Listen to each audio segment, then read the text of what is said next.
గిరి ప్రదక్షిణ చేయడానికి ఎన్నో దేవాలయాలు ఉన్నప్పటికీ గిరి ప్రదక్షిణ అని చెప్పగానే మనకు గుర్తు వచ్చే ఏకైక ఆలయం అరుణాచలం. ఎందుకంటే అరుణాచలం కొండ ఏదైతే ఉందో ఆ కొండయే సాక్షాత్తు పరమశివుడు.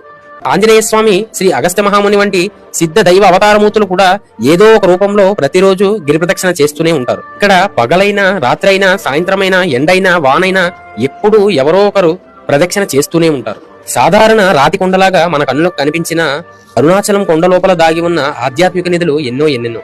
ఉదాహరణకు అరుణాచలం కొండ యొక్క కొండ శిఖరం నందు ఒక మూల వృక్షం అనబడు మర్రి చెట్టు ఉంది. వృక్షం కింద శ్రీ దక్షిణామూర్తి మానవ శరీరం ధరించి నేటికి యోగానంద ధ్యాన వ్యవస్థలో తిరు అరుణగిరి యోగిగా దర్శనమిస్తున్నారు. కానీ ఎవ్వరూ సులభంగా వెళ్లి దర్శించుట వీల్లేదు. శ్రీ రమణ మహర్షి గారికే ఆ మర్రి చెట్టు యొక్క ఒకే ఒక ఆకును మాత్రమే దర్శించే భాగ్యం కలిగింది. అంటే మన పరిస్థితి ఏమిటన్నది కాస్త ఆలోచించండి.